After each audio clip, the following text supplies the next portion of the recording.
Fish is also trying to come in as well. Oh, he's not yet? Okay. No, he's connected, but waiting on the host to let him join. Okay, we can wait 7:10. That's fine. Let Peter But in. once I go mute, once.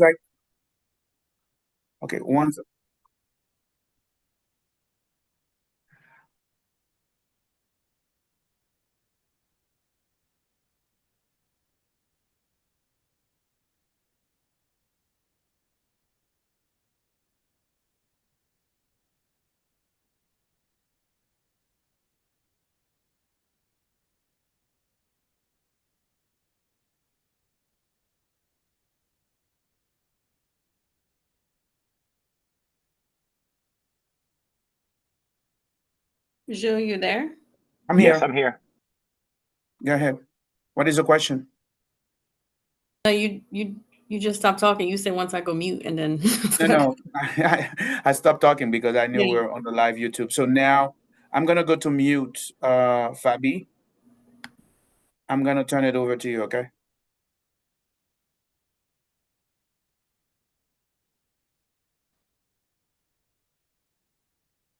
Fabi is showing mute.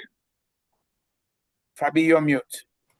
Yeah, I know, because we haven't started yet. Somebody else Okay. put a password. I guess the same password I shared earlier.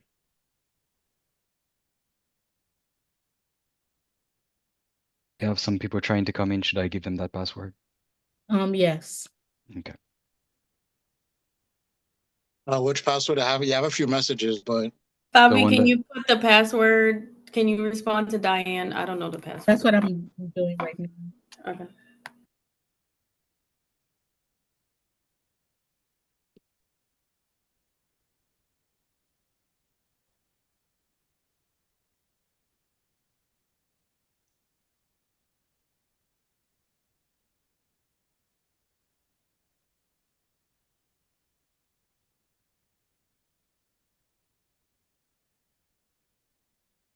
Right, 7:09, counting down.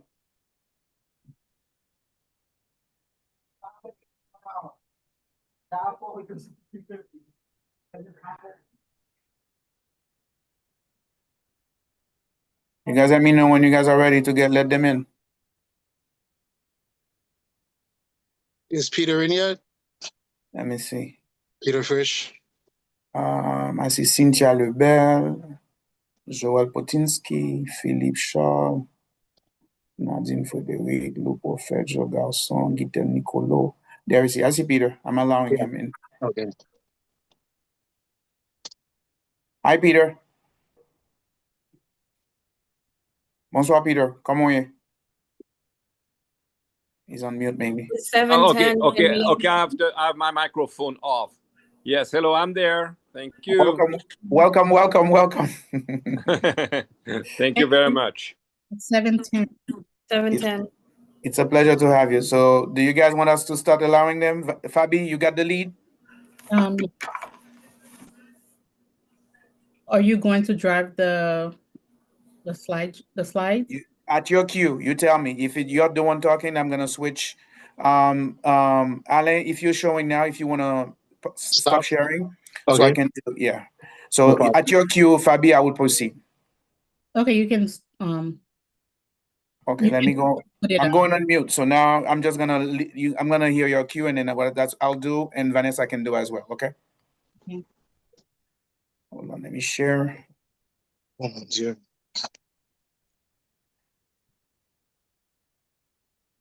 Okay. And then 1 second. Let me go on mute. All right. I'm on mute now. Okay. Can we let them in? Or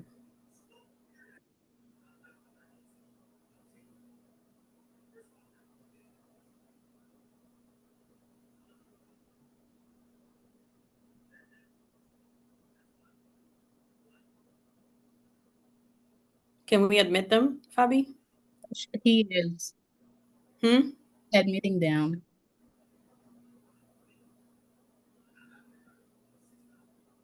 You said yes? Because I'm Can ready to hit them all. They're all in. We're trying to get him streamed. He's letting them.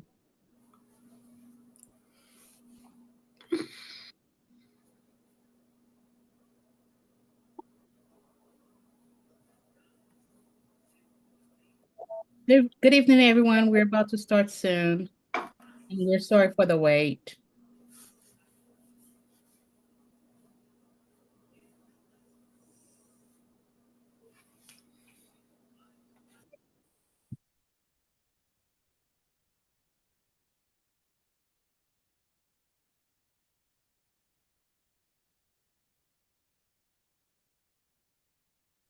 We have some people still coming in. Give us 1 minute, please, and we'll get started.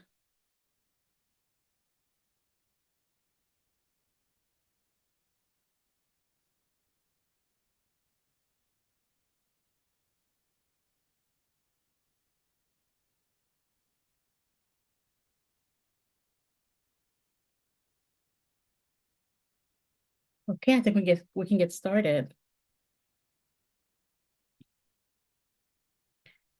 Good evening, everyone, and welcome. Before we begin, we just have a quick housekeeping note. Welcome to some important disclosures. The material presented here is for general educational and information purposes only. All discussed here is not specific to any individual's professional work-related or personal circumstances or association to any work, organization, institution. Any views or opinion expressed by a speaker represent solely the views and opinion of the individual speaker and have no bearing in relations to individual's employer or the Association of Haitian Professionals, also known as AHP, if any. So please, we're asking that you stay on mute during the presentation, and if you have any questions, feel free to drop them in the chat. One of our moderators will make sure your questions get to the panel, or we'll circle back to it during the Q&A at the end. Now, again, welcome to this special webinar hosted by Association of Haitian Professionals. Tonight, we're diving into a topic that connects us to our roots and strengthen our legacy, Haitian genealogy. We are honored to welcome members of the association, the Genealogy d'Haïti, AHG, an organization that has been preserving and promoting Haitian family history for over 25 years. Distinguished speakers are Jerry Joseph, President. Jerry has been an avid genealogist for the past decade.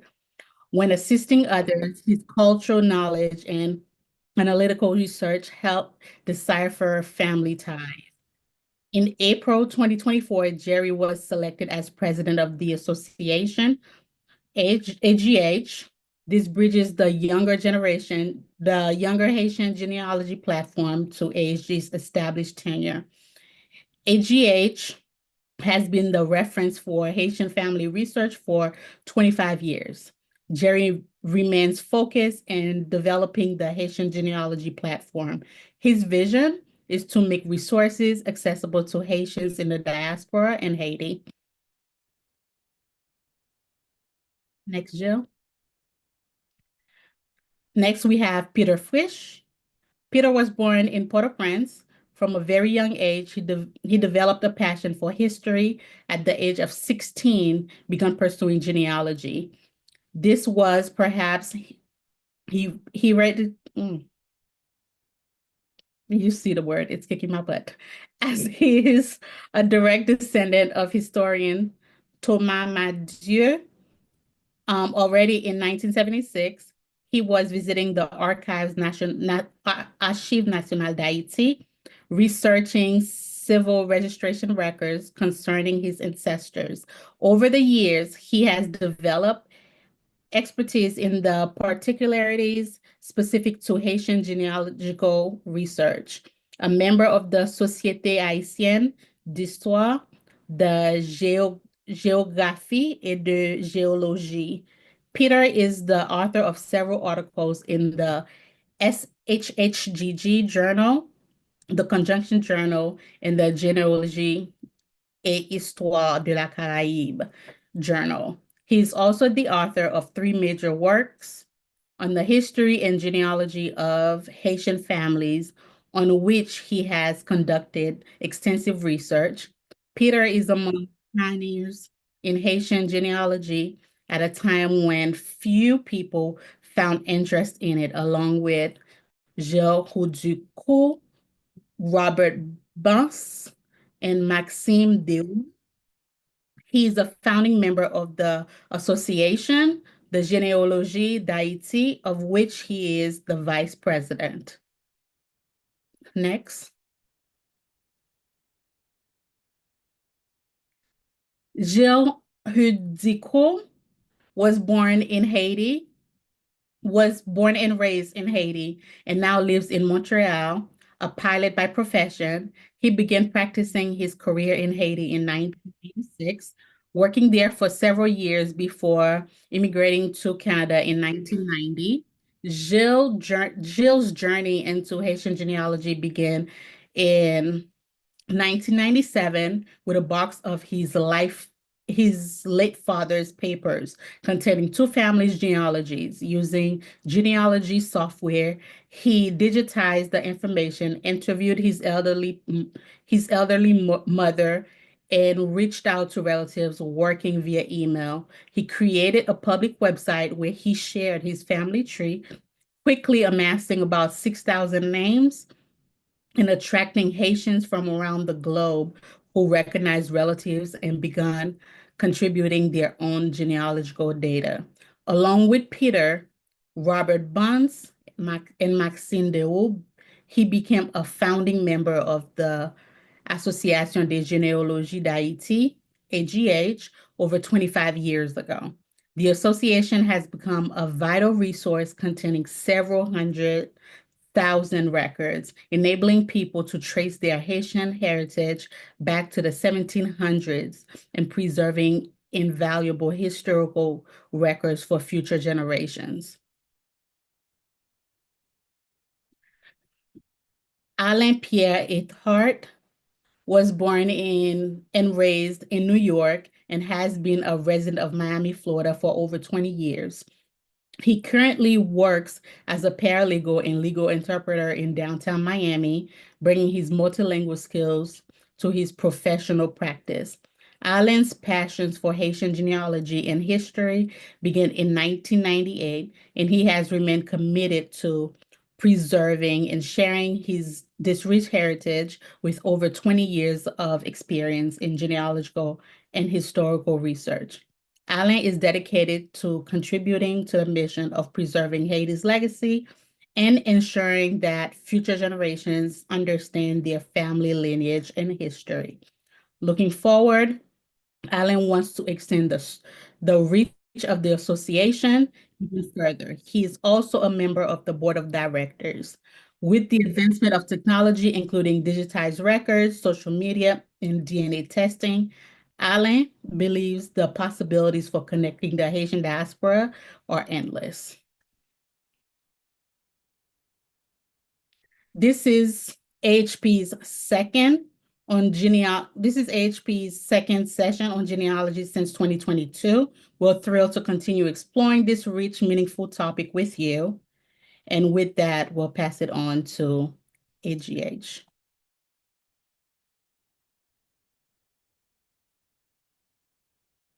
Alain, are you there? I'm ready. One moment. Let me get. One moment.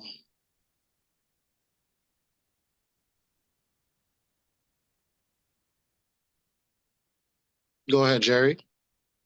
All right. Thank you, everyone. So my name is Jerry Joseph, as mentioned, of course, during the presentation. So I am the president of the AGH, of Association de Généalogie d'Haïti. So at this point, I am very happy to have you guys here and with this amazing presentation that we have for you guys. This is definitely something to present, of course, and introducing the association. So tonight we're proud to present a journey through time. So with our distinguished board members, obviously, as mentioned before, we have Peter Frisch, we have Gilles Dico, and of course, Alain Etea, one of our board members here. So if you can go to the next slide. All right. So AGH is here to bridge the gap between the diaspora and those born and living in Haiti through the lens of genealogy. So that is our mission. So this is what we are here for. And of course, we believe genealogy is more than a search for ancestors. It is a way to reconnect our families, our histories, and our cultural memory. So AGH is definitely the actual hub for this, right? If you can go to the next slide, please. All right. So who are we? So Haitian AGH. We are a Haitian nonprofit dedicated to preserving Haiti's civil history and family lineage. So this is a collaborative space to connect Haitian families across generations and borders, a research and education hub for genealogy in Haiti and its diaspora. So this is basically what we are. This is what our mission is. This is what we want to do, and we want to provide to the community. So to go to the next slide. So you have, of course, our board of directors. There's myself, obviously, as presented before, Peter Frisch, Gilles Dico, Didier Gilles as our treasurer. We have Christina Schutt as our secretary, Pierre Lalo as assistant secretary, Ralph Sherry as board member, and Alain Pierre as board member. Go ahead, please. Thank you so much, Jerry. So why do we exist?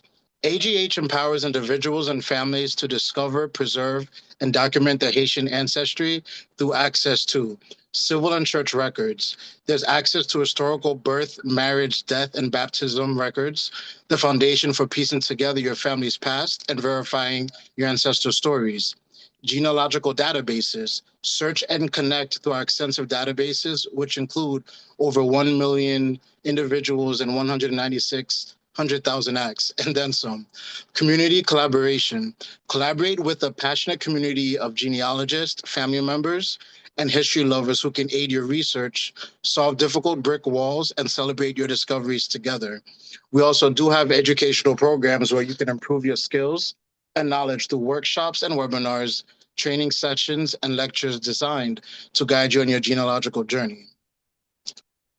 So here are some of our achievements. We've done quite a few presentations. We've done one with HAMMOck, the Haitian American Museum of Chicago, which is Bloodlines and Waterways. We did Roots Rediscovered recently with the Carolina Haitian Women's Society. This is our second presentation with AHP. We've also had a virtual presentation with Euglene Jerome. We have a Facebook group that has over 8,000 members. We still do use Clubhouse, and we have weekly research conversations and topics about all things genealogy and history. With AGH, we have a civil database of over 1 million individuals and actually have over 100,000 acts that we have indexed and that we have copies of the records of. We do have a collective Haitian family tree, which has been worked on for over 20 years, over 79,000 people, over 28,000 families. And we also do have a DNA database, which is fairly new, but we've been working very closely on getting more information on it. But we've used GEDmatch, Family Tree DNA, Ancestry, 23andMe. So if anybody has been a part of the group and seen what we've done, it really has taken years to get to where we're at with everything. So our tools for discovery. With technology and where it's advanced, we've gotten so much further along with how we do research. There are stories of Peter, Gilles, Christina going to the Archives Nationales and they're writing records by hand. There was no copies, there was no digitization, there was no camera phones at the time. So they were writing everything by hand to get the records information that we needed. In our group, we help with surname and lineage studies because we all know what it is in a name. It carries a lot when it comes from a Haitian background, but we have people that are specializing in families from Okap or from Jeremy or from Okai. So depending on where you're from, there is somebody who's done the research and they can assist you moving forward. We have an immense amount of family tree building tools. We always have live discussions with Haitian historians and genealogical experts. We can help you interpret historical context. Many times, people do research and they're looking for some information, but they don't know how to find it, or they don't understand what's happening. We have plenty of people who have done the research to understand that during a certain period of time, there was civil unrest, you may not have records, or maybe there was the fire in Okap or the fire in Lekai, so those records are no longer existing.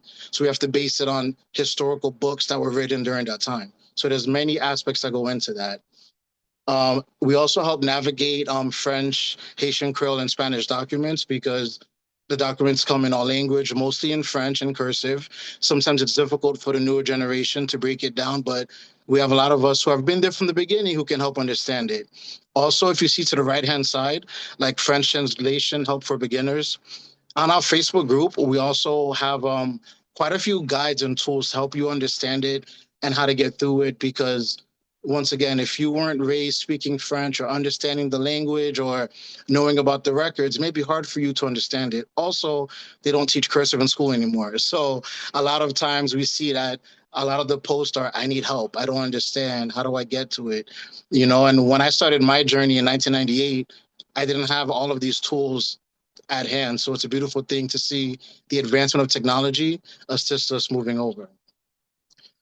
So why join AGH? For multiple reasons. Like I've stated before, access to indexed Haitian records, one-on-one research support and mentoring, opportunity to connect and collaborate with Haitian families worldwide. And by your support, we can continue helping out our indexers for their time and skills. To the top right-hand corner is actually part of the family tree that I gave to Gilles Ducour sometime in 1998 or 2000, many years ago. And this actually has the name of my paternal grandmother and her parents. But then by looking for records and research on the bottom right, I found the actual acte de naissance that was in Jeremy in 1912. So it was amazing that I was able to find it. And I will explain later on in the presentation how I was able to find that record.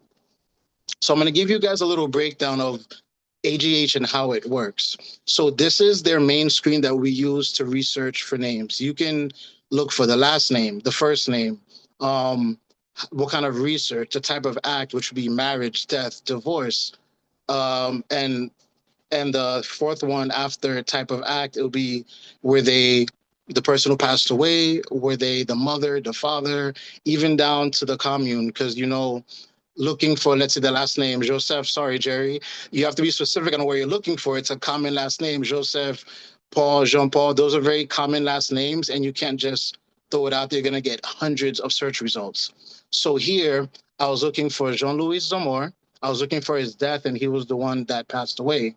So here on the bottom, in the bottom, you see that it has the date of death, his name, his age, and where he was born.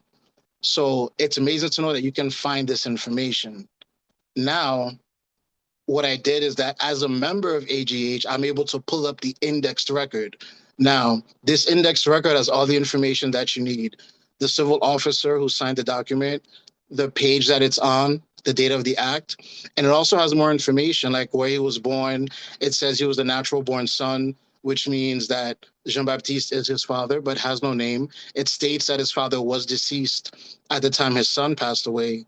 It also has two witnesses and his son. So on the bottom, the person who declared his death was his son Maximilian, who was born in 1790. He was about 23 years old. Now from this record, we have his name, we have the name of his father, and we have the name of his son. So this is amazing to have this information in order to locate your family.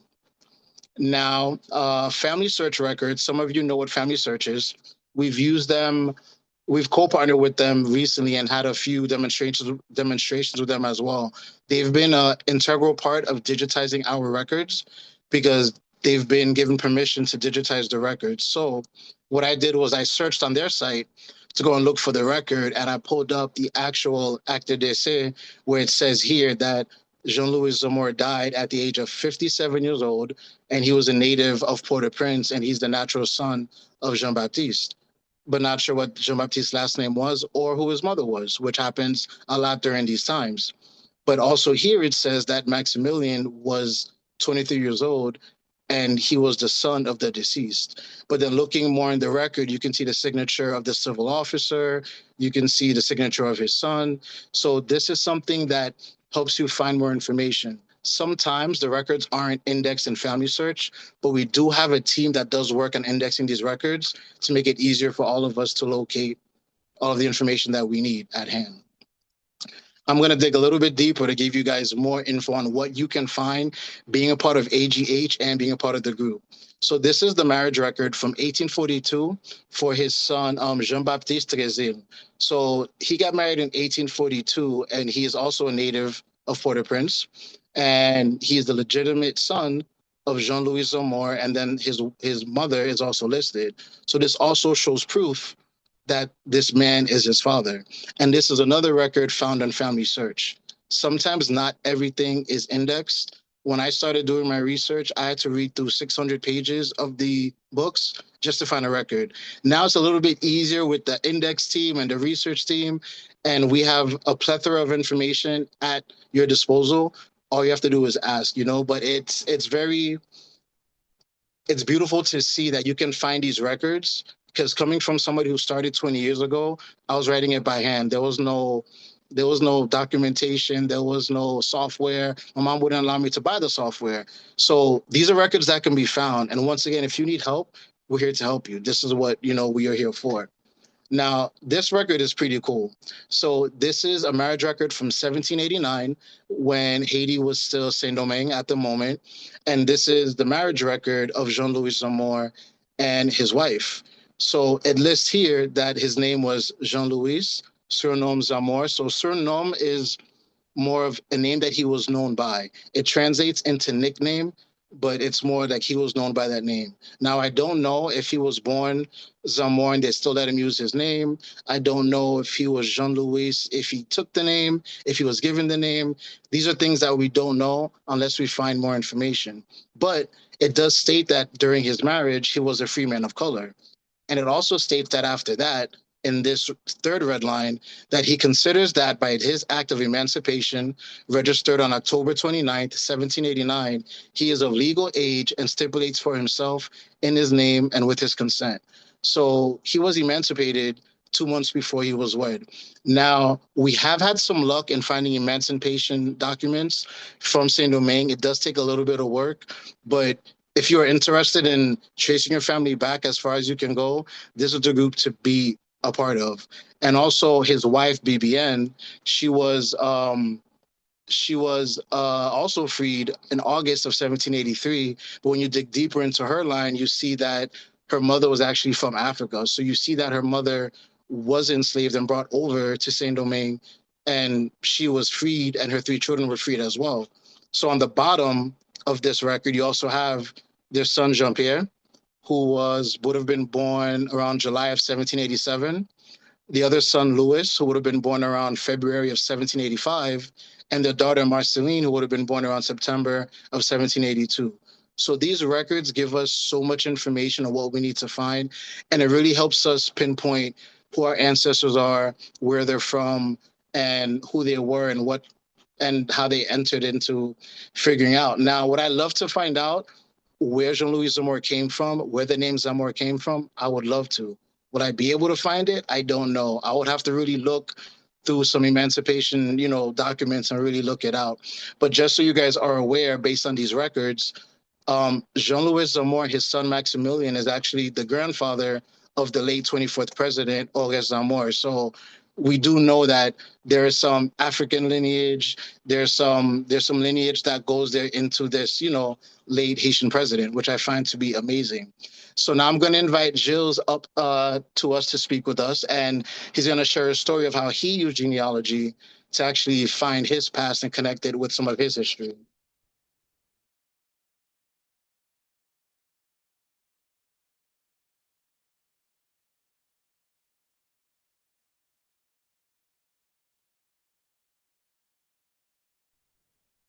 Not sure if Gilles, are you there? Gilles Ducourt? Yes, I'm here. I'm trying to put the camera on, I guess. There you go. No, hang on. Let me try to start video. There we go, Gilles. Okay. So, hello, everybody. Like it was said in the presentation, I started this in 1997 with paper genealogies that one which had been done by my late aunt, who was born around 1908, and another one was just notes that my father had written on a yellow pad, 9.5 by 14 yellow pad, which was a few pages long, and where he had written down all he knew about his father's history. Um, my father had told me a few stories, but at the time my father was alive, I didn't ask enough questions. And a lot of people in my family, the elders, had passed away by the time I really got interested in this story. I started researching in Haitian history books. I bought the 8 volumes of Thomas Madiou because I wanted to put all this in within the context of Haitian history. I also obtained the other Haitian history by Beauvoir Douin, and I started reading a bit everything I could find to try to put my family's history and within the context of my country's history. Um, as I started doing this and I started putting on the web, I had no intention of starting an association or making this thing become as big as it became. It was really just a personal project from my family history. And when I put my family history online originally for the use of my relatives, my cousins, who had all helped me gather the information I had obtained and put online, uh, I started receiving emails from a bunch of people. I had put my email on the website, obviously, and I started receiving a bunch of emails from a bunch of people throughout the world who were sending me information and telling me they had their own genealogy, which connected somehow. I'm sorry, with mine. People asked me for my mailing address, and I started receiving paper genealogies, trees. Uh, I received boxfuls of stuff really that I kept adding and adding, and this what how this little personal project grew into a monster, which became the Association Genealogie d'Haïti. Uh, this is how I hooked up with the founding members of the association. Peter Frisch, who had been doing genealogy years before me, uh, before he ever saw my website, and then there was I have to mention Jean-Paul and Estelle uh, Beauvoir, who had a website that started doing genealogy around that same time as well. And Estelle passed away, and her website is no longer around. Uh, I got connected with people who have been going to the archives in Haiti and doing the research the old way, going through the actual documents. Uh, those involve Pierrot Despestre, Mr. I'm sorry, um, Thibault, Jacques Thibault, who was also somebody who was very interested and who was accustomed to going to the archives and seeing the actual documents.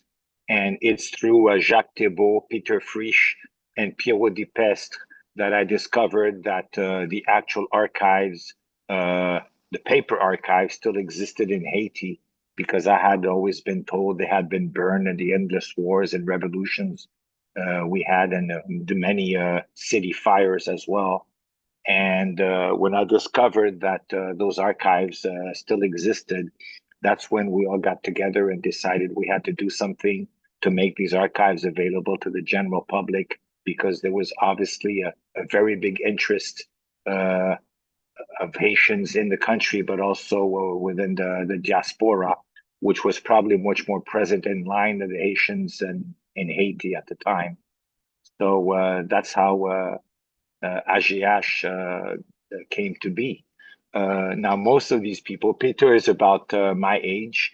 I'm 64 now, but the other members were much older.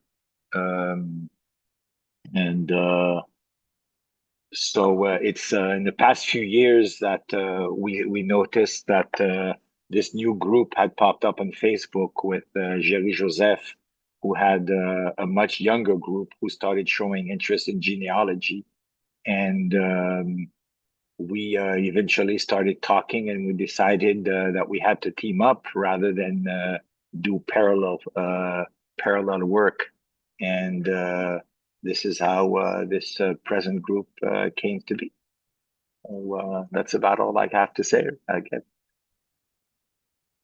Thank you so much, Jules. I appreciate it so much and sharing. And for you guys that know, I'm much younger than some of them, but I remember reaching out to Jules back in, I think the first email was like the end of 98, beginning of 99.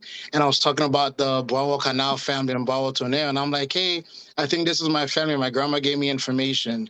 And he goes, oh, I have your genealogy done up to like 8 generations. And then from there, we've just been back and forth and still connecting. I actually got to meet him last year in Montreal. It was a great time of just genealogy and history. So I appreciate it. And now I'm going to ask Peter to come in and join us and share also a story from him about his personal genealogy journey. Let me turn my camera off. Thank you, Alain. It's a Yes, pleasure to be there and participate in this great meeting to present Haitian genealogy. So myself, I started that journey in 1976, being among the trailblazers. And as it was mentioned earlier, at the time, there was no like computers and technology to go to do research. So we had to go in the archives and access the records and search book by book, page by page. And certain of those records are in binded books that are like 300, 500 pages. So it was very time consuming, but very exhilarating. It's an opportunity for me as well to thank specially somebody called Wilfried Bertrand, who has been the director of the National Archives in Haiti since the early 1980s, and has done tremendous work to maintain these archives, maintain these records, even with all the difficulty he faced. And he opened the door to me, as young as I was at the time, in providing access to those records. And as Gilles was telling earlier, most people thought that Haiti has had such a turbulent history, and with all the problems of wars, revolutions, hurricanes, earthquakes, that none of these records existed anymore. Everything had disappeared. And to my big surprise, it's not the case. That was like the best well-kept secret about the Haitian records. Those records are there and available to be searched. People who are joining now have the tremendous chance of having a lot of those records that are now available online, that have been digitized, and this digitization is still going on, and the association through people that has been hired and that are paid to go through the record and to do the indexing. It's a very important aspect that AGH is doing, because if you go the indexing of the digitized records itself, this index concerns strictly the direct persons that are involved in the records. However, it's also very important to know who are the witness in the record, whoever else are mentioned in the record, because all these informations are very important. Because it's true that a lot of the records are available, but it's not 100% complete. It is true because of fires, because of hurricanes, because of turmoils. Depending on the cities, some of the records have been lost. So it's extremely important to go very methodically through the records to be able to research and to gather all the information. No small information is worthless. Every information is important.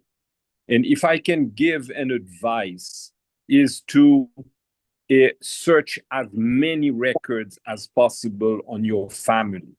Don't limit yourself to your direct ancestor. Of course, that's what you're going to start with.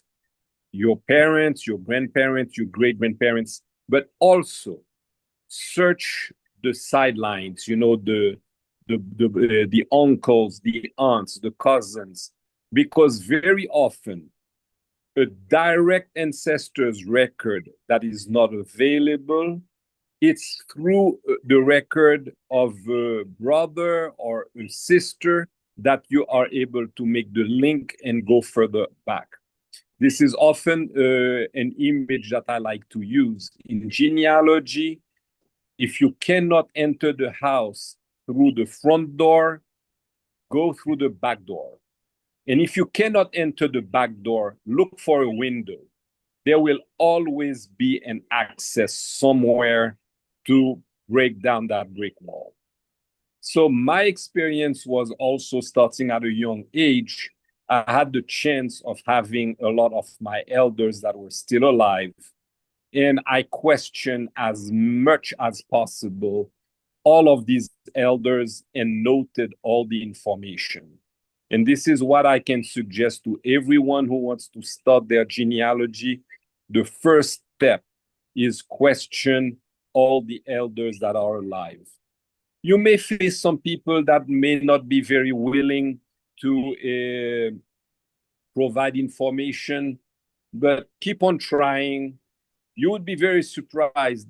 These elders who have nobody ever interested in their own lives, when you start asking them about their youth, their experience, what they went through, what they lived, they are so happy to talk about it.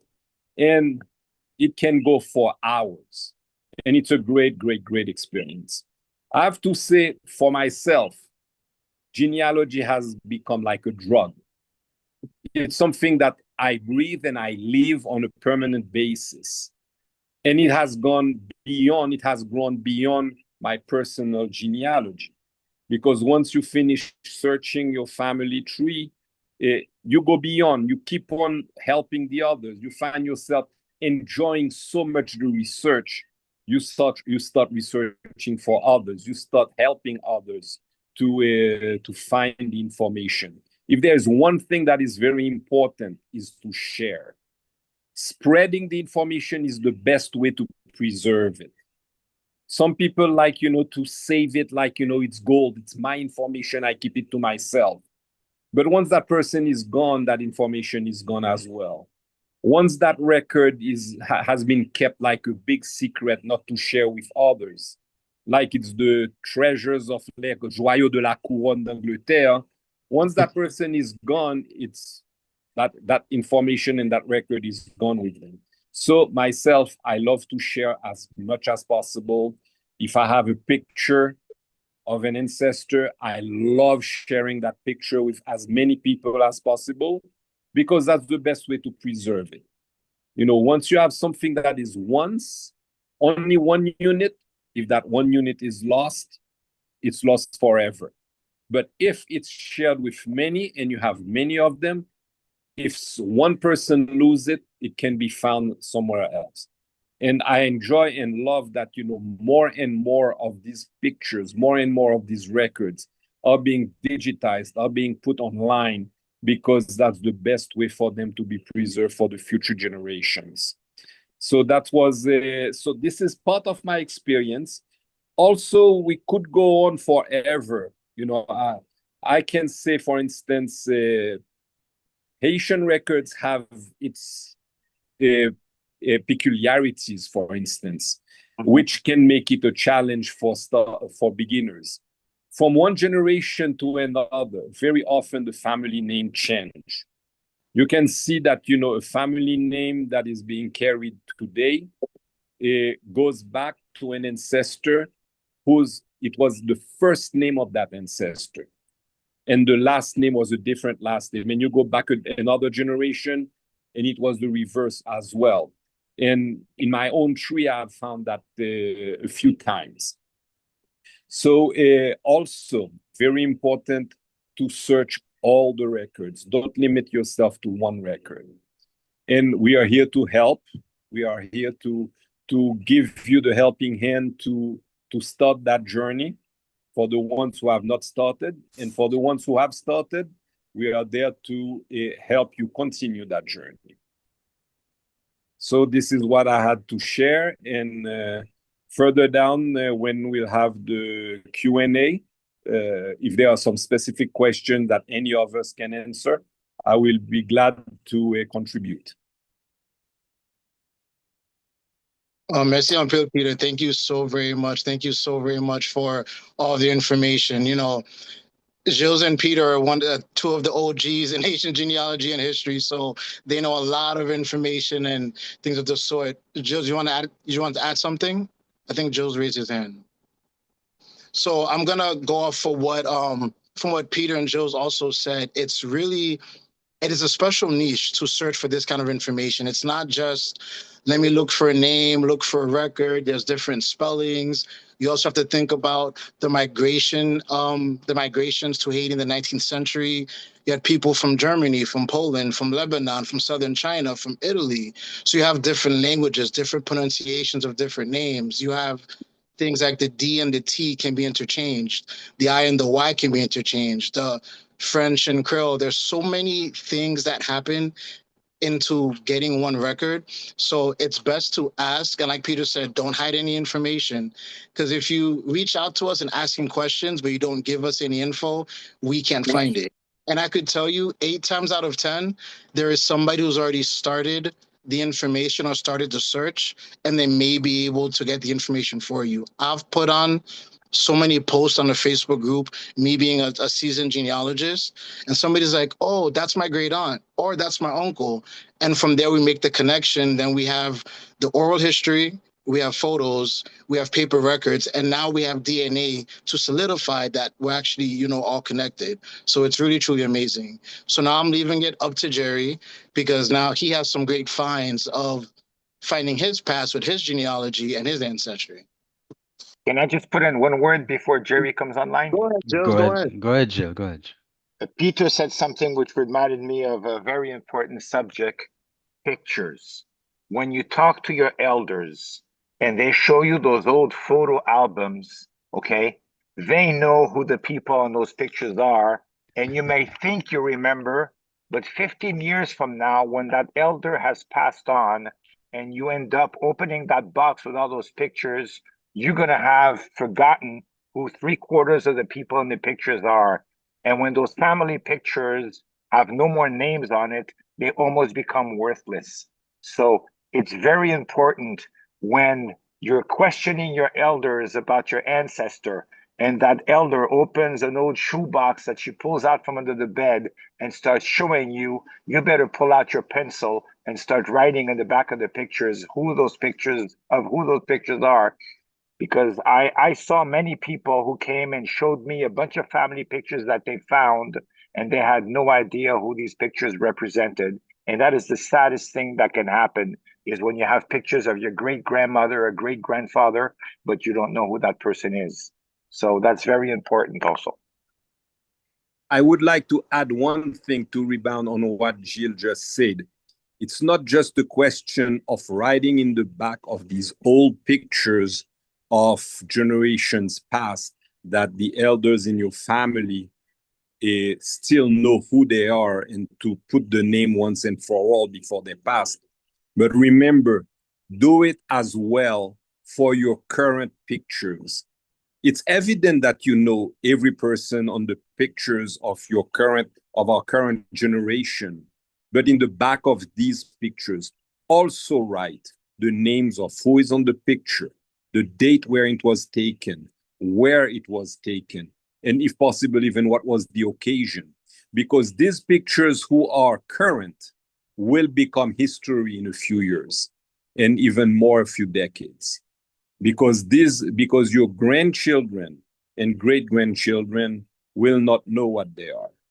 Very important to put information in the back of the pictures. I know a lot of pictures are just taken with the phone nowadays. Many people just keep their phone away, find a way to say with no name. They become faces, and they become worthless for the ones down the road.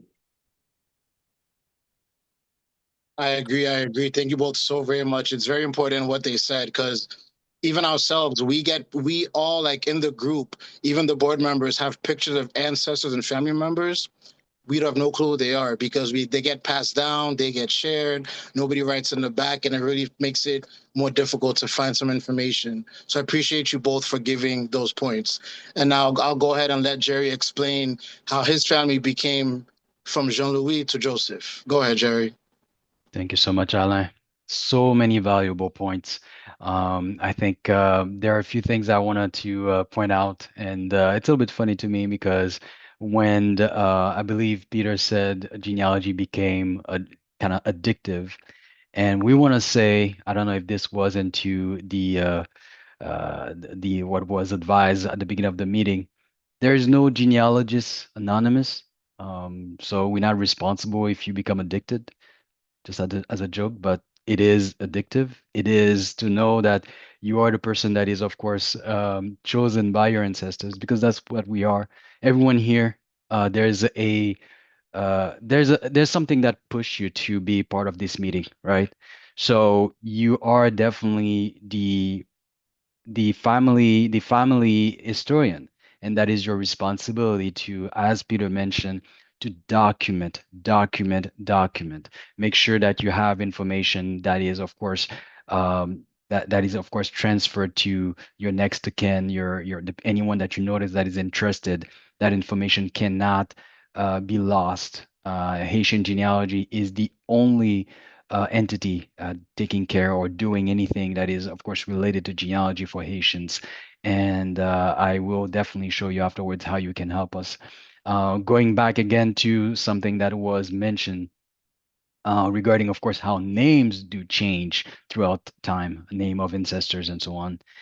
Obviously, my name is Jerry Joseph, and I found out that is a very interesting back to obviously as the indication of the presentation is, of course, a journey through time. As we're going back and we're doing discoveries, I am able, using, of course, all the tools as Alan mentioned, we're able to, of course, take a look at one of our the ancestors of my lineage, Jean-François Joseph Jean-Louis was born, if we're looking at, of course, basically the one we're looking at, the one here that is, if you can go back, yeah, go to the first one. That's okay. Jean-François Joseph Jean-Louis. That's okay. Jean-François Joseph Jean-Louis. That's the one here that I want to show. All right. So that's the one here that we are looking at, and that is the ancestor where is the one that decided to use his actual well, it was Jean-François Joseph Jean-Louis. So this was a name. Something that you notice in archives is usually the name of the father or the middle name of the father for Haitian archives is usually added. Sometimes it is for administration purposes, sometimes it's part of the name, and sometimes it confuses people.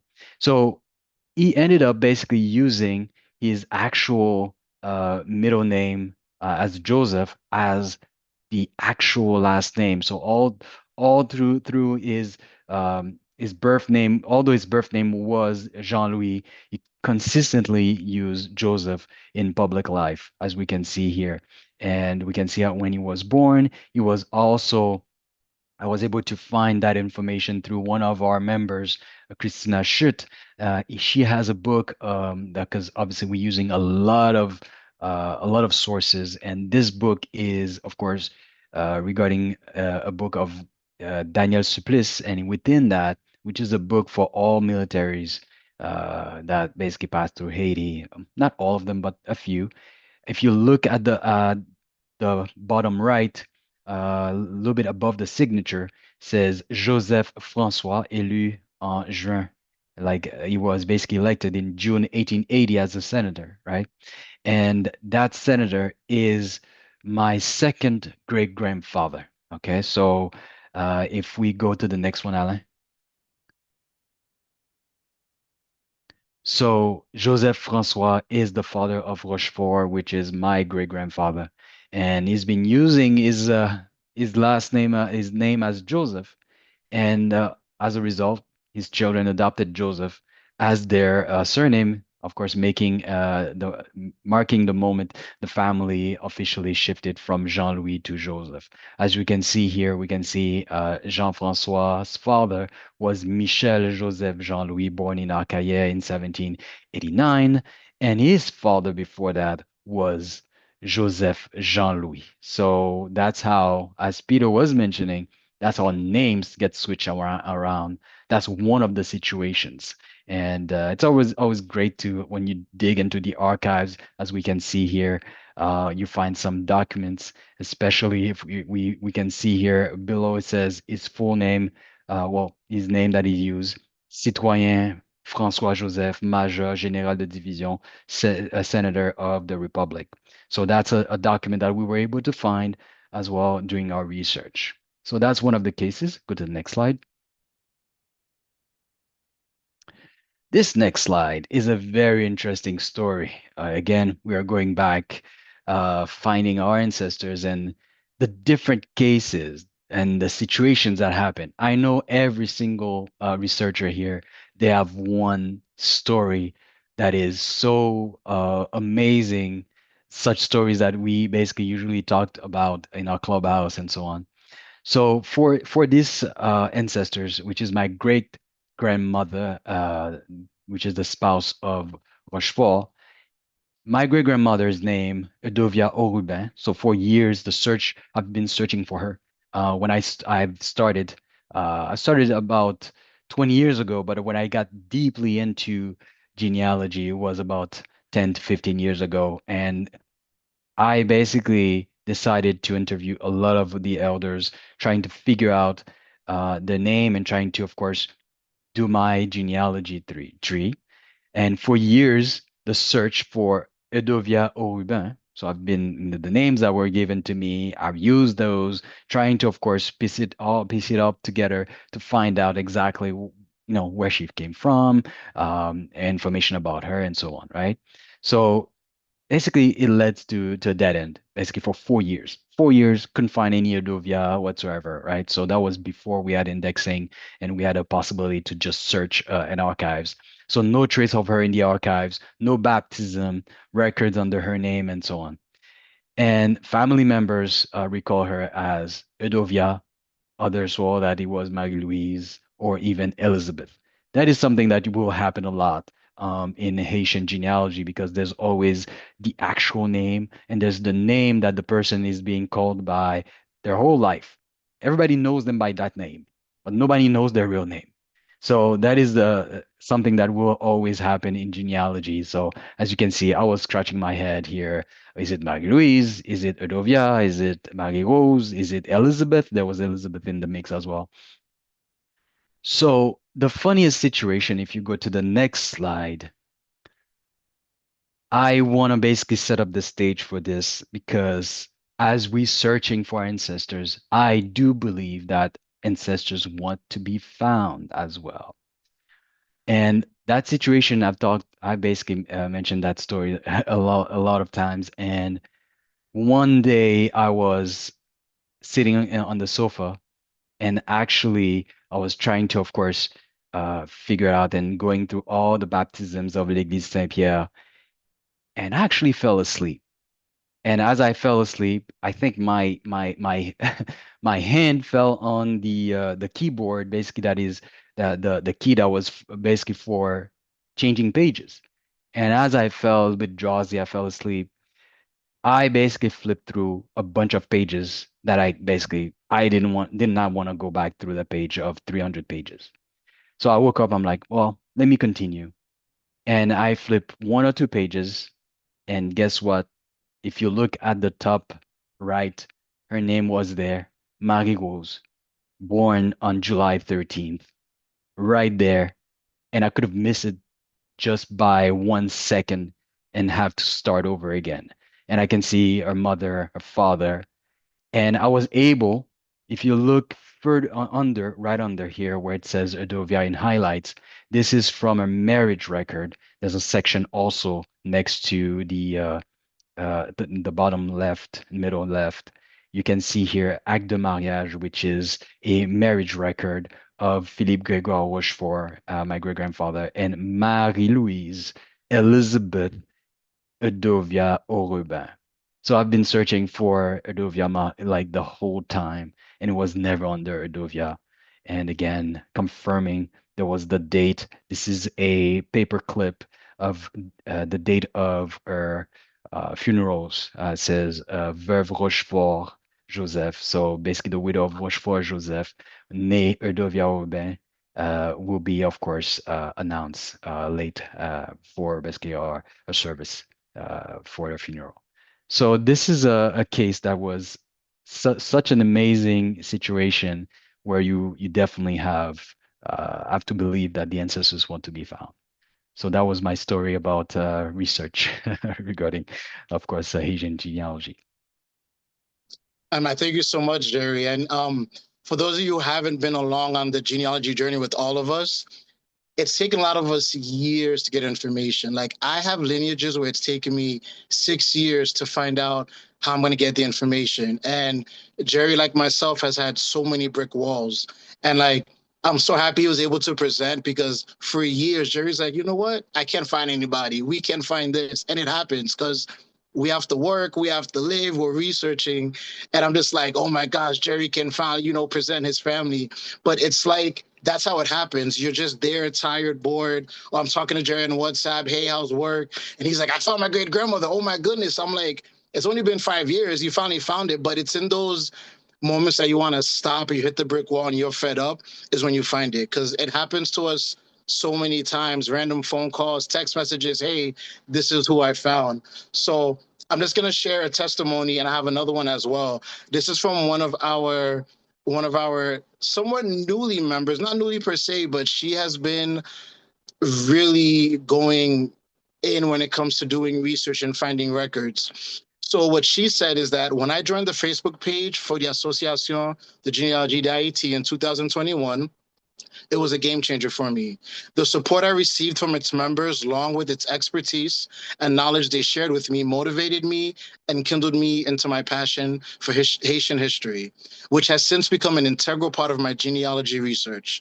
I am extremely thankful to all the people, including new cousins, close and distant, I met there who helped me with my research, read, and commented on my posts and celebrated with me when I had breakthroughs. Cynthia, we thank you so much for sharing. I also want to share another testimony. We share this story quite a few times, but she posted it in the chat. I'm like, I have to read this. So this is from Tanya Poche, and she says, AGH has a plethora of resources and are a helpful team of researchers. Through their diligence and logical skills, they helped me find my paternal family. I am forever grateful to them. I pay homage to those who laid the path for this to happen. Without their perseverance, access to Haitian records online would not be possible. I also want to put into that, she started her journey, I think it was 2019, some like in the midst of COVID. And we did Zoom meetings. I mean, we were doing 6, 8 hour long Zoom meetings, doing record dives, research dives, DNA testing.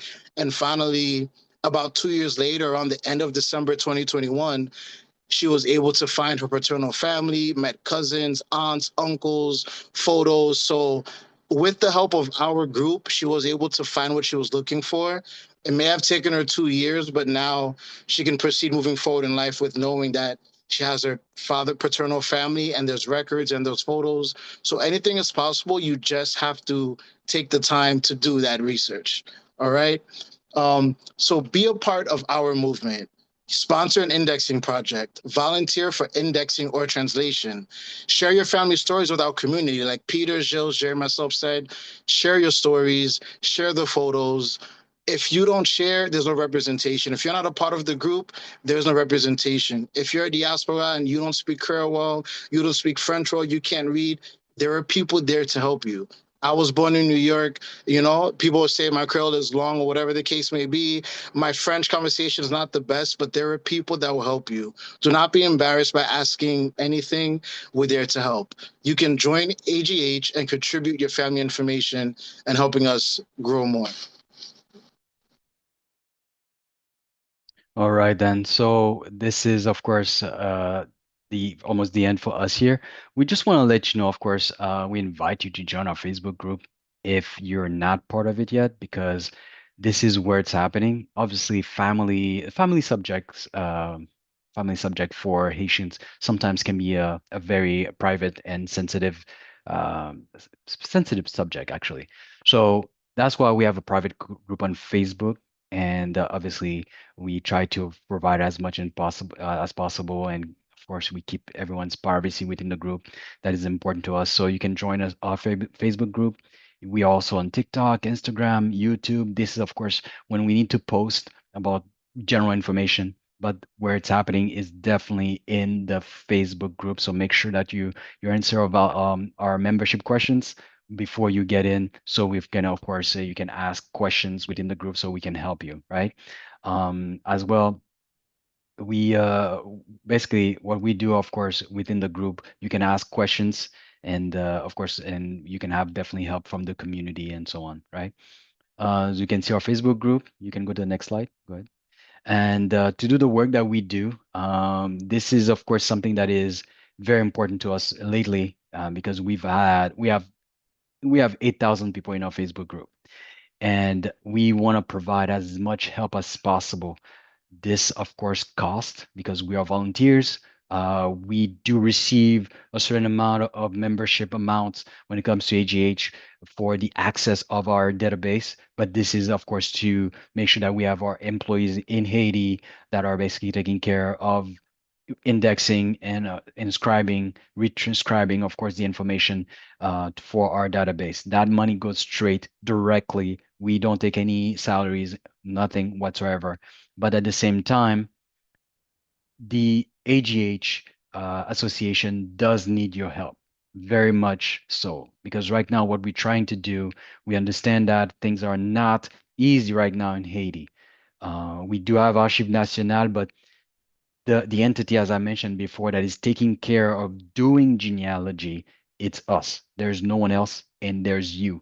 There's all of you guys here and the people in the actual Facebook group and anyone that is interested. It's only us that are basically preserving the memory of our ancestors right now, trying our best to preserve these records, and that is extremely important. And we're trying to raise money right now to work on our website. That's going to be, of course, something that is it's been worked. Our website is very old. We are an old association. We've been around for 25 years. So our association needs your help. And I repeat this, we need your help. We don't have any other means of, beside our members, we don't have any other means of getting funds. And funds are needed to, of course, create a new website. As Alain mentioned, and Jill mentioned, we are a younger generation, and younger generation needs a very specific, they need a very specific tour or a different type of website, because our website is very old. So for the older generation, it's okay. But when it comes to the diaspora, when it comes to other people that needs more, something that is more holistic, where you can chat, where you can share information, our website is not able to manage that. So that's why we need to renew, we need to rebuild our website, and that does not come cheap. We're trying to raise $10,000 right now. That is a minimum of $10,000. So we can, of course, create a website that is, of course, that makes sense, that is, of course, up to date, that is definitely can cater to the new generation coming in. We have 8,000 people coming in that needs, of course, something that is definitely that can definitely suit their needs right now. So we will share with you guys the link to, if you want to basically donate for us to and help us reach that $10,000. That is extremely, extremely important, and we need your help. And we need your help in order to do this. Create a new logo, create new marketing image, and so on. These things are very, very costly and very expensive. So in order for us to continue the work that we're doing, so I'm not trying to be long-winded, but that is very, very important for us to do right now when it comes to AGH right now. Okay. Go ahead to the next one. So definitely thank you guys. And so I sincerely thank you, each one of you here for being part of this presentation and of course believing in us, in what we have shared, in the work that we do. We appreciate the time that you spend with us and of course our crazy stories and to preserve, of course, Haiti's heritage and culture and legacy for our family. So now I'm gonna invite Peter, Gilles, and Alain, myself. We're gonna be able to open the Q&A session and answer your questions. Thank you, Jerry. So as they said, we encourage you guys to please support them with the work that they're doing, whether it's through membership or donation. And I don't know if you guys have the link to the donation site, and you can drop it in the chat so people can easily click on it and make donations if they wish. Dropped it in the chat. It's there. Awesome. Okay. And so there's a few questions in the chat. I'm going to start reading some of them, but feel free if you have a question, you want to unmute yourself and ask the question, you are welcome to do so. And someone has a question? Okay, in the meantime, Christine E. says, any suggestions on how to assess the Archive National Port-au-Prince? I've had challenges accessing birth and marriage certificates that dates from the late 1890s.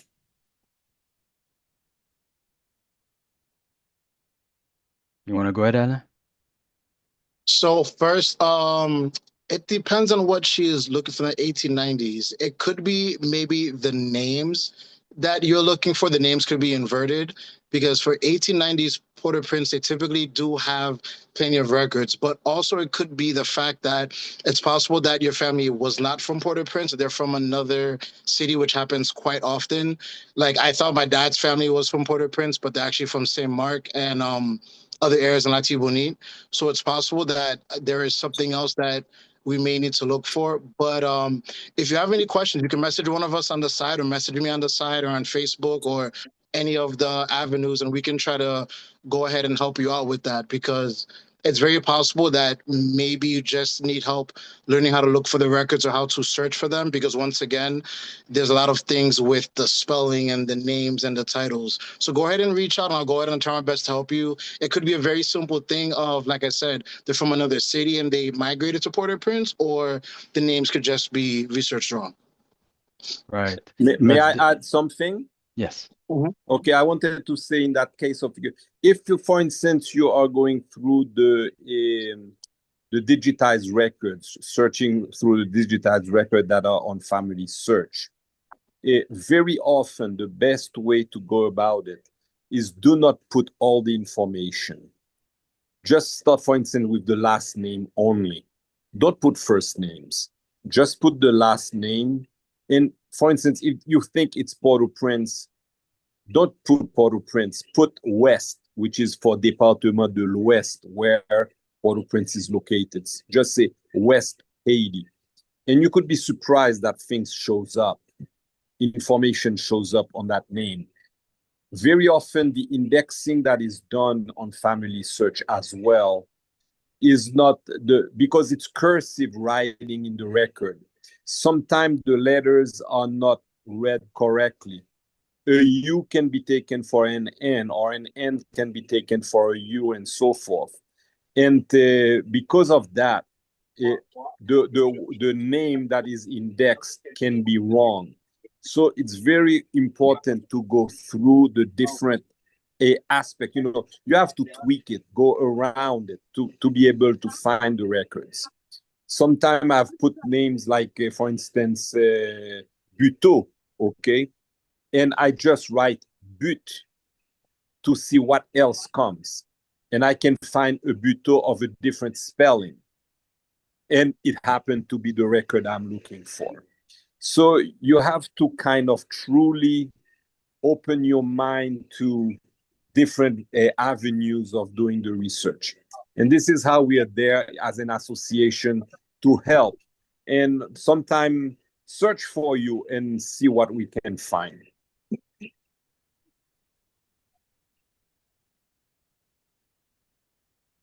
Gilles, were you trying to add something?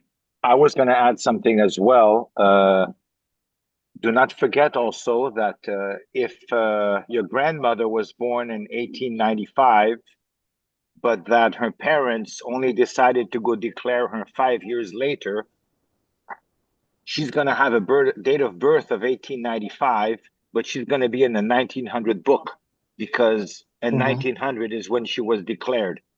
So often people end up in a book which is several years after the actual event. This won't happen for a wedding, but for a birth, it's very common. That's good because a lot of I can add something else about what Gilles just said. Often you can find the parents, for instance, you have the record that the kid was legitimate of such and such parents, and you're looking for record under the name of that kid. However, if, for instance, that person was born before the marriage, you can find that the record is registered that that person last name at the time of birth was based on the mother's name. And it's when the parents got married many years later that the husband who married recognized the kid, and you can find, and then the kid takes the name of the father. You have so many cases, so many figures of type of historical event that may happen that open the door to different ways of searching. Thank you. So we have another question, was a three-part question from Ayana Legault. First question is, why do Mormons have so much access to our archival data? The second one, I don't know if you want to answer the first one first, or do you want me to ask all three questions? Yeah, I can answer that one already. Okay. The Mormons, that's what they do.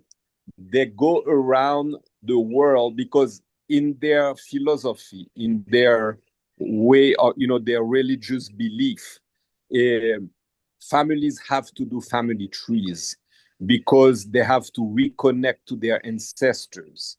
And that's concerned the Mormons. That doesn't concern non-Mormons. And Mormons don't force you into their religion. However, once a Mormon kind of find ancestors, they have those ancestors rebaptized in the Mormon religion. And in their belief, that's how the family reconnect into heaven. Because if you take Christianity, if you take like Roman Catholicism, for instance, they say you are married until death do you part. Mormons don't believe in that. They say you stay married even in heaven, in your afterlife, you still remain married. So that's why they accumulate records over and over in all countries. And in the case of Haiti, they have been able to access, to get the agreement from the Haitian government to digitize the records. Because that was, first of all, Haiti didn't have, the financial means to be able to do the work themselves, okay, and to pay the cost of doing the digitization of all the Haitian records. So they recruited, in a way, the services of the Mormon to be able to digitize the Haitian records in order for these records to be saved and protected. And for instance, we are faced with a situation today. The National Archives are downtown Port-au-Prince, behind the old cathedral in Post-Marchand near Bel Air. And today it's an area that nobody can access. It's part of the territoire perdu and controlled by gangs. So those records are not accessible. The original, the paper documents are not accessible nowadays, these ones. The old 19th century record and early 20th century record. So luckily they had been digitized, because my biggest fear would be that, the same way that many places are being burned down, ransacked, that it would happen to the archives. Knock on wood, it does not happen, because it's not just the digital, not just the civil records, Haitian civil records that are there. It's all the archive of the country, all the archives of all the previous government, all the previous ministers that are located there as well. Okay. And this is why it has been done by the Mormon. And it's not just Haitian records, it's records you'll find records from Jamaica, from Germany, from France, from Italy, from many countries of the world. It's not just something specific to Haiti. And Okay.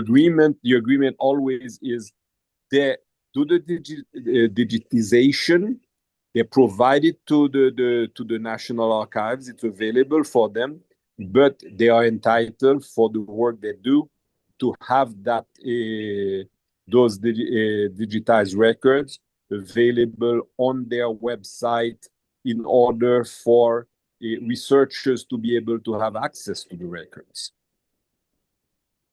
May I add something? Yes.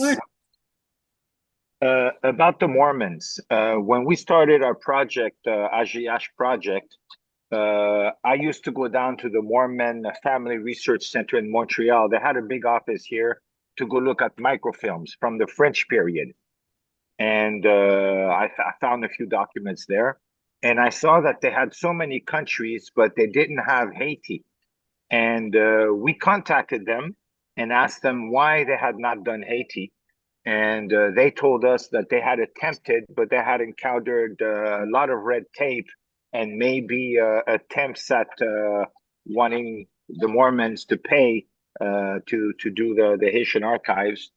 At that point, we contacted Peter Frisch and asked them if to check with the director of the archives, Mr. Wissoul Bertrand, if he had any objections to the Mormons coming and going and digitizing and photographing, not actually, and microfilming the Haitian archives. And Peter did this. I believe Mr. Jacques Thibault was involved. I don't remember. Yeah. Or maybe Pierre Despes. Pierre Was involved with me. And they said that the director had no objection if they came and did it. So we asked for an appointment with the director of the Mormon church here in Montreal. And I went with Ralph Chéry, who's still a member, and with André Luce Fourcan, who was an early member of AGH.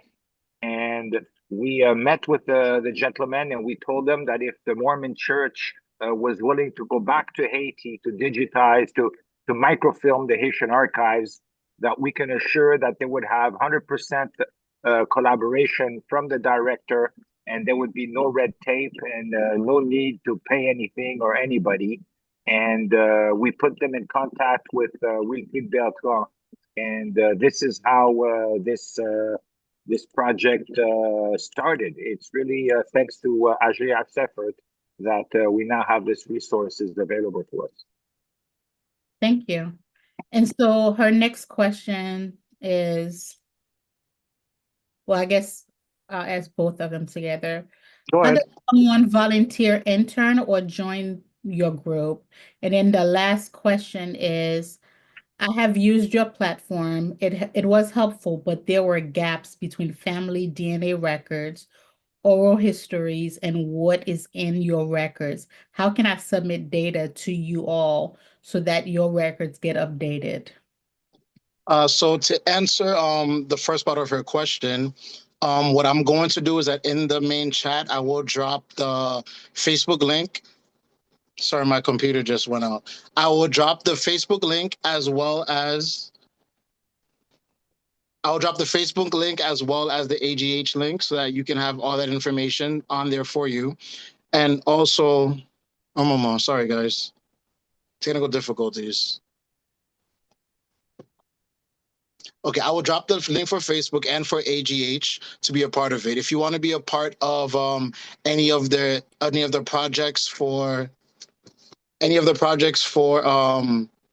transcribing or anything like that, you can contact us through the Facebook group and we can go ahead and provide you more information that way. It's just the easiest way for us to get information across and to be a part of the group. So the Facebook group, you will have some questions you do have to answer to be part of the group, but we will let you into the group. Now, the second part of your question, when it comes to the gaps in family DNA records and oral histories, that is the name of the game. That is part of Haitian genealogy. We all have gaps, we all have missing information, and it's just part of the research that like you have to do. It could be very well be just specific gaps in the years or maybe of the data, but reach out to us. We can definitely help you figure it out because it's kind of what we do. On top of just volunteering our time for this great cause, we have to help people to understand the records and the why and everything in between them, and it could definitely get us helpful.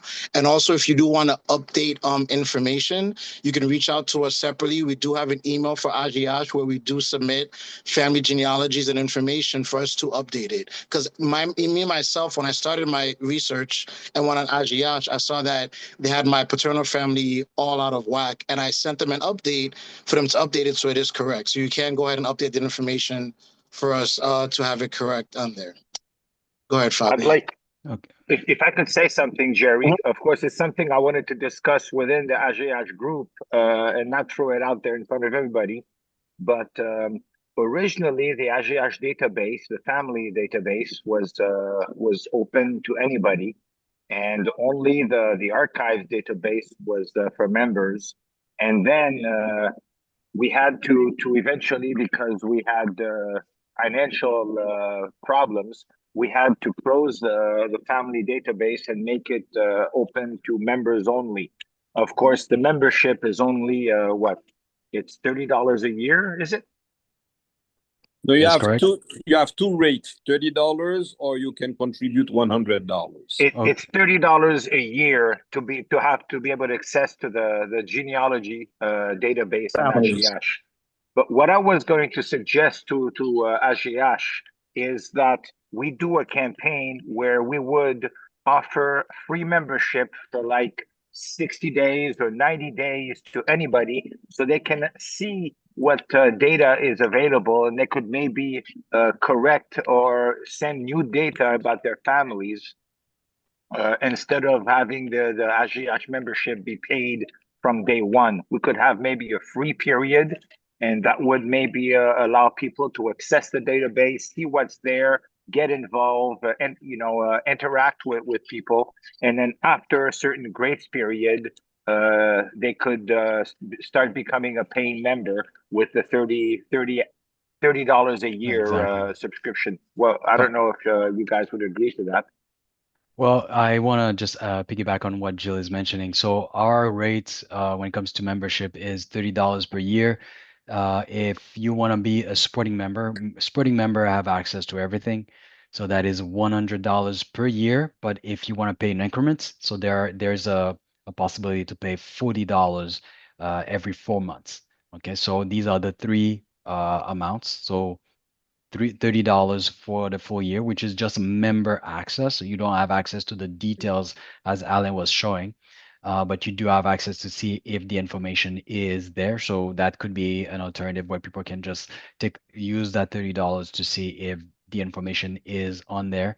And of course, if you want to go with the full access to the database, you want to pay $100 in one go, you can pay $40 every 4 months. Thank you. I just want to answer to Ayana. So Ayana, just to let you know that we will go back to your email. Unfortunately, we haven't got to your email yet. I do apologize for that. And if you ever have some information that you want to share with us, I'm gonna send you an email so you can send the information to us so we can update or do whatever collaboration that you want to basically present to us. Okay. Thank you. And so we're going to wrap up soon, but we have another question. For those of us who don't read or understand French, do you have any recommended strategies for researching on family search? Could tools like ChatGPT help with translation or understanding the records? ChatGPT could help. It could help, but also what I mentioned is it's best to go into the group. What we do is like we try to help as much as possible. You can use ChatGPT, but of course, unfortunately, as you can see, AI is not always accurate.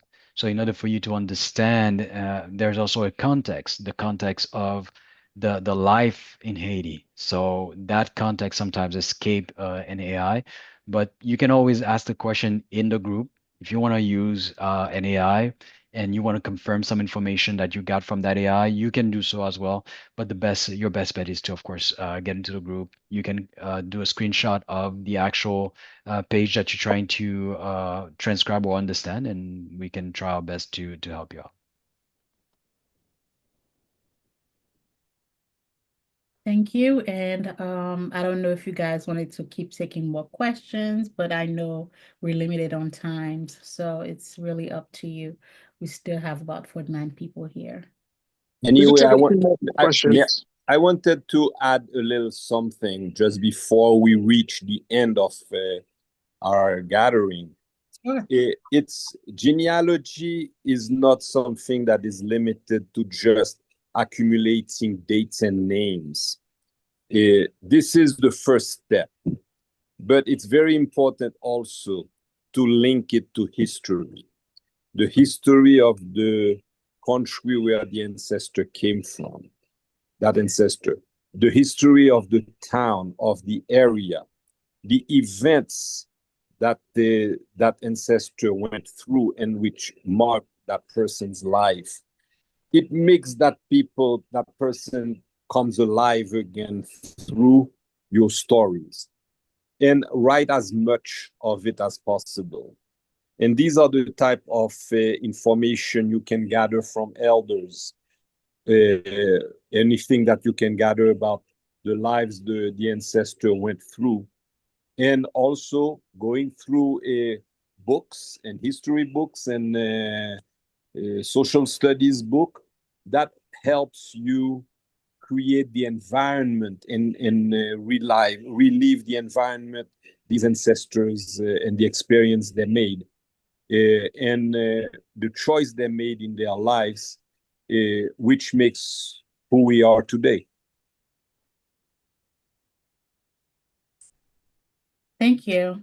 Someone said in the chat, I guess it was more so towards you guys should do this type of event more often. So if you want to share how often you do them, I know for myself, I know it's not about me, but my own testimony during COVID, I was just roaming through Clubhouse like everyone else and stumbled on them, and it changed my life. And I found I was able to connect with some of my ancestors because of their help. So these guys, they're very helpful. So you don't have to wait for an event. As far as I know, you can just go to the group, drop in on Clubhouse or wherever they are. They're very helpful.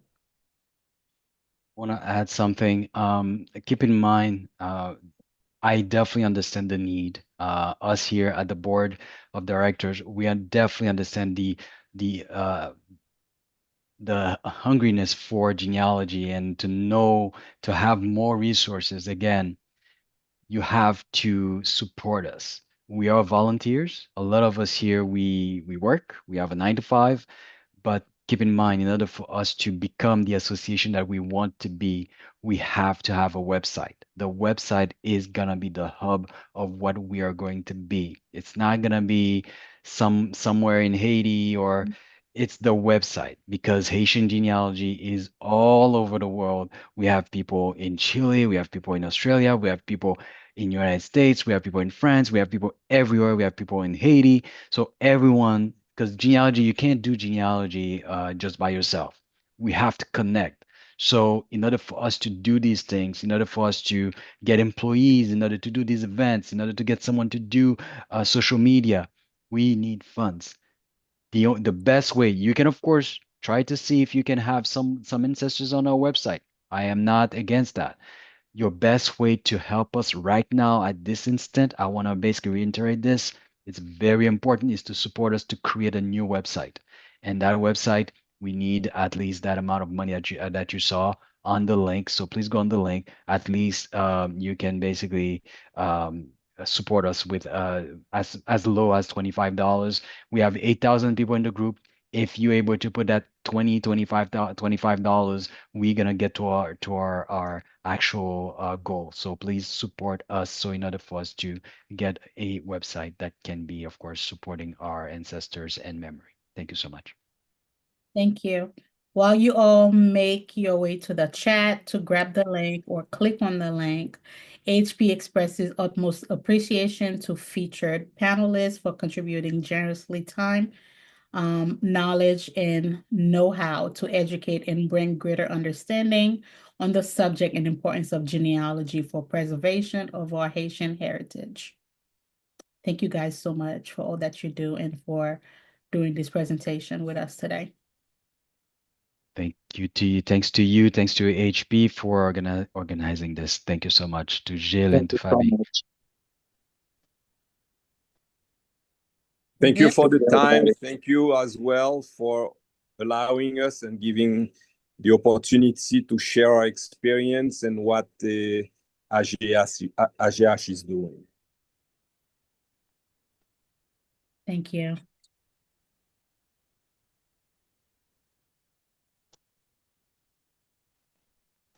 So I am not sure, is Gilles still there? I'm still here. I just wanted to ask, there's quite a few messages in the chat. Are those going to still be available once we say goodbye and close up? I'm Gilles Charleston. Excuse me? No, I was trying to call our Jill. The other Gilles. Oh, okay. Other Jill. Oh, okay. No, because we see a lot of questions which would require some time to answer. Like, for instance, I see a question about Jamaican archives. Family Search also have the Jamaican archives that are available to search. There is also a specific website of Jamaican genealogy that you can search. You can go through them as well. The same way that we have a Haitian association, there is a Jamaican association as well. And guys, if ever we were not able to answer your question, okay, so there are two ways to reach us. Okay, so on the Facebook group, or I'm going to put our email directly into the chat.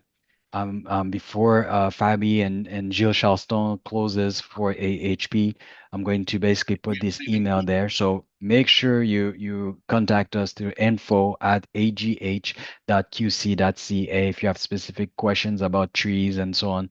If not, you can always reach us in the Facebook group. Coming into the Facebook group. If you don't use social media, you can always use our email. This is where we're going to answer you. Okay, so I know that we didn't have enough time to provide to you guys, but make sure that you contact us at info@agh.qc.ca. Thank you for being here, guys. Thank you. Thank you, everybody. I had just one last. I saw a question. Somebody, Philippe Charles, asked where they could get my book. My book is through me. So the best way is to contact me directly to my email, and via the Association de Généalogie d'Haïti, I can be reached as well. And to your question, I think I was able to save the chat, so I will email it to you guys. Okay, thank you very much. Because some of the people we can answer to afterwards if we have access to all the information in the chat. So if Yes, we could definitely. receive the chat by email, it would be great. Okay, I'll try. I think I saved it, so I'll try to email it to you. That's great. I mean, So the thank Facebook group, all these questions in the Facebook group, just one question, you can have at least like 5 or 10 people that are ready to answer you, and it's gonna be fast. So no worries about that. So just go into the Facebook group and you're gonna have answer to your question. Fabi, Oh, yes, Jill. sorry, I think I heard you while I was in the background. You were calling me, I think. Yes. So we're Sorry. about done. And so Okay.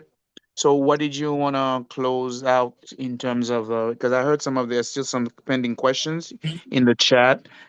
My suggestion would be if the AGH resources that are currently on this call or others want to take a look at them and formulate written responses, then we probably could send them back to the entire audience who signed up for these sessions with a transcript. So at least those answers can be answered. Those questions could be answered. That would be my suggestion. I don't know how you feel about that, Peter, Gilles, Jerry, or Alain, or anyone else. I agree. Yes, I agree 100%. I agree 100% because during the presentation, I was so much focused on the presentation and sharing experience. I didn't have much time to go through all the questions that were coming. Okay. It's at the end that I'm seeing all that and that we need to provide the answers. Okay. I No agree. problem. All right, no Uh, problem. So uh, what we'll do right now, I'm not sure if you're aware, all of you, but this is also being recorded on YouTube. So if you go to I can share the YouTube link and you can re-listen to it or review it. But we can also send the extract of the chat afterwards too, so you can actually get the actual written questions. And we mhm. can send it back to you, Jerry, and you can work So on disseminating it to the rest of your resources or team definitely. members. Definitely. I mean, in order for us to, as mentioned before, we can definitely receive these questions through our info@agh.qc.ca. You can either send it, well, not yourself, but people can either send it through our email. But as I mentioned, if you have access to Facebook or you are in the Facebook group, the best way to answer that question and to have that question answered, and actually we're gonna be able to, Gilles is gonna see it, Peter is gonna see it. You can ask, you can put the information directly into the Facebook group, or you can send the information to us through info at uh, basically agh.qc.ca. So that's a different way of doing it instead of us going through all the chats. Keep in mind, as I mentioned, we do need that help. We do need volunteers. So let us know. Let us know if you can, of course, do a donation so we can get someone basically that is attributed to, of course, answer all questions, and that will be able to do so. So far, you can either send to the info or you can go to the Facebook group. Thank you so much. and I just Well, emailed the chat history to the email. well, I mean, for all internet purposes, I became a member, as you know, Jerry, and a full year member as well. So I'm looking forward to engaging more with supporting the initiative because I think this is great work for preserving our Haitian history and our Haitian heritage. So I support all of it, and most of my colleagues on the HP also feel the same. So rest assured, you have a long lasting partner in this journey. Did you want to share something with us, by the way, Gilles? In terms of my history, you mean? I'm talking about maybe something that has to do with AGH, Um, with the no, I mean, team. Something I haven't mentioned to the team yet. um, I think you oh have yes, an yes. announcement. Oh wow, yes, yes, yes. Well, thank you for reminding me. Well, for those of you still on the call, so HP has engaged with AGH since 2022. And that was our first session, as Fabiola, the facilitator for this session, mentioned earlier. And we were very impressed with their work. And at the time, it was still a Haitian genealogy group at the time. And then when they recently transitioned now to actually being in the leadership, we felt that even more compelling reason as part of our annual gala this year the committee unanimously agreed to select AGH, Association Genealogy d'Haïti, for the Pillar of Heritage Preservation Award this year. So they will be receiving it at the gala, our AHP gala on September 27th. So that is something we are very proud of because I think AGH is one of the other long-lasting entities doing great work for preserving our heritage. As you see, as you can tell, we are under threat of challenging our existence as a country, as a people. And I think when we find entities who actually feel a commitment, a sacrosanct vocation, for lack of a better term, or mission to keep that story alive, I think we have to congratulate that and support that in solidarity. And that's our testament as HP to do this. So I wanted to acknowledge that. They will be awarded that award, Pillar of Heritage Preservation 2025. This will be awarded to Association de Genealogie d'Haïti. Great work, guys. Congratulations for this award. Thank you very much. Very much Thank you very much. appreciated. Thank you all very much. Thank you, Gilles. So I wanted to none of the board were aware of the of that information. So I wanted to give them a surprise of AHP basically recognizing the work that they've been doing.